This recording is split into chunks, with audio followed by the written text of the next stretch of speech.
40টা lessons আর এত কিছু পড়ার জন্য একটা ছোট্ট মাথা। আমার এই সিলেবাস কমপ্লিট করার জন্য ডিসিপ্লিন দরকার। তুমি একদম ঠিক বলেছো, সব কাজে ডিসিপ্লিন থাকা উচিত। মাম্মি, তুমি আমাকে ঠাম্মির বাড়ি পৌঁছে দিও। আমি ওখানে দাদুর কাছে ডিসিপ্লিন শিখবো আর এক্সামে খুব ভালো মার্কস আনবো। আরে বাহ, আমার সোনা কত গুড বয়। যতই গুড বয় সাজিস না কেন বান্টি, ঠাম্মির বাড়ি তো আমি যাব। হ্যাঁ চিকু, এটা তুমি কি অবস্থা করে রেখেছো নিজের রুমের? মাম্মি, আমি একটা অ্যাসাইনমেন্ট পেয়েছি, তাও 20 মার্কসের। তার জন্য তুমি নিজের রুমকে কি বানানোর চেষ্টা করছো চিকু? না মাম্মি, আর্মির উপরে প্রজেক্ট বানাতে হবে। তো এর মধ্যে অসুবিধাটা কোথায়? অসুবিধে তো আছে মাম্মি, আমি তো আর আর্মি জয়েন করিনি বলো। কিন্তু তুমি যদি আমাকে ঠাম্মির বাড়িতে ড্রপ করে দাও, তাহলে আমি দাদুর সাহায্যে এই অ্যাসাইনমেন্টটা কমপ্লিট করে ফেলবো। যতই হোক 20 মার্কসের ব্যাপার। আচ্ছা আচ্ছা ঠিক আছে, তুমি ঠাম্মির বাড়ি চলে যেও। চলো, এবার যা ছড়িয়ে রেখেছো সব গুছিয়ে ফেলো, তাড়াতাড়ি করো।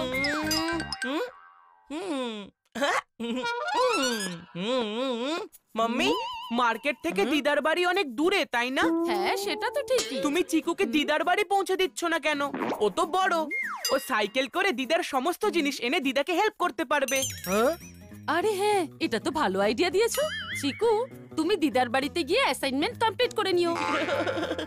মাম্মি, পরের সপ্তাহে দাদুর কলেজ রিউনিয়ন আছে, তাই না? হ্যাঁ তো তুমি বান্টিকে দিদার বাড়িতে পাঠিয়ে দাও, ও দাদুকে ডান্স শিখিয়ে দেবে পার্টির জন্য। একটা পার্টির জন্য ডান্স শেখার কি দরকার? যেমন তেমন পার্টি নয় মাম্মি, একটা ডান্স পার্টি। সেখানে যদি দাদু ঠিকঠাক ডান্স না করতে পারে, তাহলে তার বন্ধুরা তাকে নিয়ে মজা করবে। কথাটা তো ঠিকই বলেছো। ঠিক আছে বান্টি, তুমি দিদার বাড়িতে চলে যেও। না মাম্মি, তুমি আমাকে প্রমিস করেছিলে তুমি আমাকে ঠাম্মির বাড়ি পৌঁছে দেবে। না মাম্মি, আমি ঠাম্মির বাড়ি যাব। না আমি যাব। না আমি যাব। না আমি যাব। এক মিনিট, তোমরা দুজন ঠাম্মির বাড়িতেই কেন যেতে চাইছো? দিদার বাড়িতে যেতে প্রবলেমটা কোথায়? ওই ডিসিপ্লিন। আমার অ্যাসাইনমেন্ট। দেখো, যাবে তো দুজনের মধ্যে একজনই, তাহলে তোমরা দুজনে মিলে একটা টস করে নিচ্ছ না কেন? হ্যাঁ মাম্মি, ভালো আইডিয়া। আমার কাছে কয়েন আছে, আমি এক্ষুনি টস করে নিচ্ছি। হ্যাঁ ঠিক বলেছো বান্টি। হেড আসলে আমি জিতবো আর টেল আসলে চিকু। না না, তুই যদি টস করিস তাহলে গেস আমি করব। যদি হেড আসে তাহলে আমি জিতবো আর টেল এলে তুই। চল ঠিক আছে, তুই আর কত মনে রাখবি। এই ডায়লগ বাজি করা বন্ধ কর আর টস কর। হ্যাঁ, দেখ টেল এসেছে, তার মানে আমি জিতেছি। তাহলে এবার ফাইনাল হয়ে গেল, বান্টি যাবে ঠাম্মির হ্যাঁ। বাড়ি আর চিকু দিদার বাড়ি। চলো, এবার আমি প্যাকিং করতে যাব। বান্টি যাবে ঠাম্মির বাড়িতে, চিকু বোর হবে দিদার বাড়িতে। বান্টি যাবে ঠাম্মির বাড়িতে, চিকু বোর হবে দিদার বাড়িতে। হ্যাঁ? হ্যাঁ?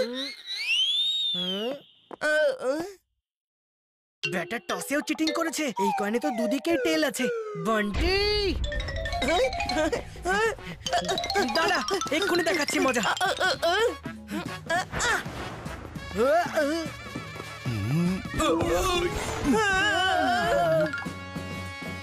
আরে কি হচ্ছে এখানে এসব?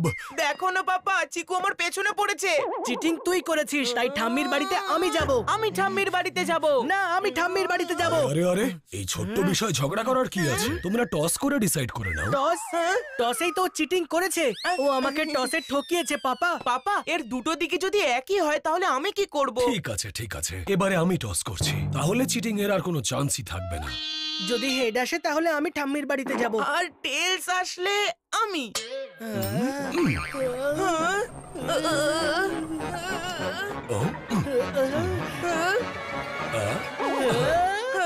মানে চিকু যাবে ঠাম্মির বাড়ি। বা চিকু যাবে ঠাম্মির বাড়িতে আর বান্টি বোর হবে দিদার বাড়িতে। বাচ্চারা, ঠাম্মি, আমি তোমার সঙ্গে যাব। আর বান্টি তুমি আমার সঙ্গে যাবে? হ্যাঁ দিদা। আরে বান্টি, তোমার এরকম মুড অফ কেন? এমনি দিদা। তোমার মুড ঠিক করার জন্য আমার কাছে একটা জিনিস আছে। তোমার দাদু তোমার জন্য ওই নতুন সুপার হিরো ফিল্মের টিকিট এনেছে। The legend of Maxman. তাহলে কি লেজেন্ড অফ বান্টি ম্যান যাবে আমার সঙ্গে? ওয়াও দিদা, ইউ আর দ্য বেস্ট।